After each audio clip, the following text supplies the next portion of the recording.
여러분, 요즘 대란이라는 말이 참 많이 나오죠.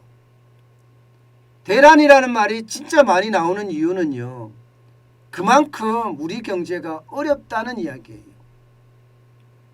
저는요, 많은 분들이 댓글로 저한테 남길 때 너무 부정적이다 이렇게 올리시는 분들이 많은데요. 예, 저는 이게 부정적이 아니라 현실을 이야기하고자 하는 겁니다. 예, 저도 이게 참 답답하더라고요. 그렇지만 예, 일부러 좋은 이야기를 만들어서 올리는 일은 하지 않겠다. 그냥 있는 그대로 현실을 정확하게 분석해 드리는 게 더 좋다. 예, 그렇게 생각을 하고 예, 기존처럼 말입니다.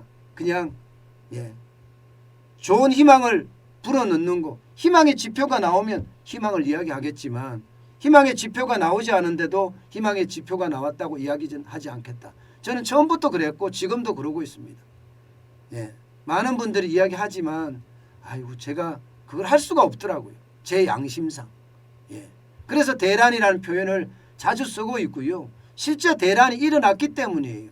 여러분, 팜유 대란 이거 생각하니까 요소수 대란 생각나시죠? 요소수 대란. 요소수가 중국에서 대부분 수입했잖아요. 97.66%를 중국에서 수입했어요. 그런데 중국이 요소수를 수출 안 하니까 우리나라는 어떻게 됐어요? 가격 폭등에 전국 주유소마다 난리가 나고 차량이 줄을 서고 요소수를 사기 위해서 심지어 자전거 타고 뒤에 통 하나 싣고 주유소로 가는 사람들도 부지기수였습니다. 그게 얼마 전이에요. 얼마 전이에요. 그런데 여러분, 이 요소수 대란 같은 대란이 팜유에서도 일어날 수 있다는 이야기예요. 팜유에서.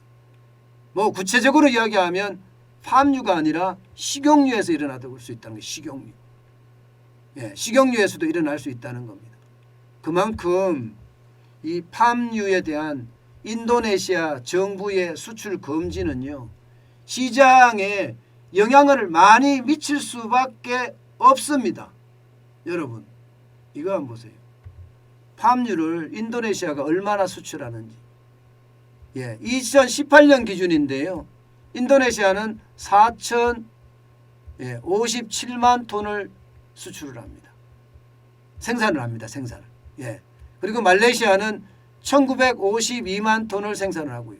태국은 278만 톤, 콜롬비아는 163만 톤, 나이지리아는 105만 톤을 생산합니다. 이거를 보면 여러분, 인도네시아가 월등하게 많죠. 인도네시아, 말레이시아 합치면 우리가 생산하는 양이 어마어마하게 되는 거잖아요. 어마어마하게. 그죠? 근데 인도네시아와 말레이시아는 지금 수출을 해요. 근데 인도네시아는 수출을 금지하는 상황이 됐는데, 이렇게 됐을 때 이게 요소수 대란처럼 팜유 대란, 식용유 대란이 우리한테 안 날 거냐? 저는 난다고 봐요. 저는 난다고. 왜냐하면 여러분, 여러 가지 이유가 있습니다. 지금 해바라기 씨유로 만든 식용유 지금 굉장히 비싸졌어요. 러시아와 우크라이나가 전쟁을 하면서 여기서 나오는 해바라기 씨유가 전 세계 물량의 상당 부분을 생산을 하거든요. 이거 생산 안 하게 됐죠. 그죠? 여기다가 이제 팜유까지 수출을 금지하면 가격은 천정부지로 올라갈 수밖에 없어요. 안 그래도 원자재 가격이 올라서 가격이 굉장히 많이 올라간 상태인데, 이렇게 되면 여러분, 이게 팜유에 대한 가격 진짜 많이 올라갑니다. 보세요. 수입 팜유 가격 추이 보면 2020년 3월에 톤당 745달러 하던 것이요, 2022년 3월에는요 1453달러입니다. 2배 가까이 됩니다. 2배 가까이 이게 가격이 올랐다면 여러분, 결국 말입니다. 이게 식용유 대란으로도 번질 수가 있습니다. 문제는요, 식용유 대란이 문제가 아니에요. 식용유 대란이 일어나서 여기도 큰 문제가 발생을 하지만 팜유를 많이 소비하는 곳 있잖아요. 여기서도 크게 문제가 될 수가 있습니다. 기본적으로 팜유, 우리나라의 팜유는요, 인도네시아 생산하는 양의 엄청난 양을 우리가 수입을 하는데 지금 세계 20위권 정도 됩니다. 팜유 수입량이 세계 20위권. 이렇게 되면 이 팜유를 수입해서요, 가정용으로 우리가 쓰기보다는요, 과자를 튀기거나, 그죠? 그렇지 않으면 뭐 치킨을 튀기거나 이런 데 주로 씁니다. 이런 데. 그러면 과자 가격은 어떻게 될까요? 또 과자 가격은 팜유가 올라가면 올라갈 수밖에 없습니다. 과자 가격은. 이미 과자 가격을 많이 올렸거든요. 그런데 또 올라갑니다. 이 과자 업체들은요, 여러분도 알다시피 과자가 들어가는 양을 줄이면서 또 과자 가격은 올리고 이런 이중적인 가격 인상을 하거든요. 요즘 과자 하나 2,000원짜리 하나 사서 여러분 드셔보시면 알겠지만 양이 별로 안 돼. 조금밖에 안 돼요. 진짜로. 그런데 가격까지 올라가니까 어떻겠습니까? 시장에 영향 크겠죠.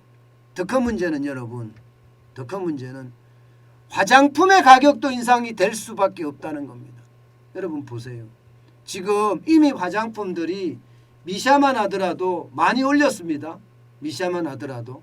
미샤가 제품에 따라 틀리기는 하지만요. 28,000원에서 32,000원까지 14.2% 올린 것도 있고요. 소라수도 마찬가지 6% 정도. CK도 마찬가지 16%. 버버리도 12% 다 올렸습니다. 향수나 화장품 가격들이 계속 올라가고 있다는 이야기예요. 그러면 여러분, 화장품에 팜유가 많이 들어가기 때문이거든요. 비누는요. 비누에도 팜유가 많이 들어갑니다. 비누에도 팜유가 많이 사용되기 때문에 결국 말입니다. 올라갈 수밖에 없는 겁니다. 게다가 초콜릿 있잖아요. 초콜릿.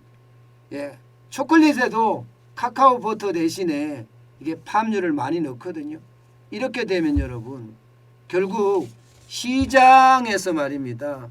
또 한 번의 가격 인상이 일어날 겁니다. 또 한 번의 가격 인상이. 참 이런 걸 보면 지금 우리 경제는 진짜 위기에 몰려 있다고 해도 과언이 아니죠. 우리는 모든 원자재를 수입에 의존하기 때문이에요. 모든 원자재를. 뭐 에너지부터 시작해서 광물, 곡물 다 수입에 의존하잖아요. 수입에 의존하기 때문에 이게 그만큼 우리에게는 치명타가 될 수밖에 없는 구조예요. 치명타가 될 수밖에 없는 구조.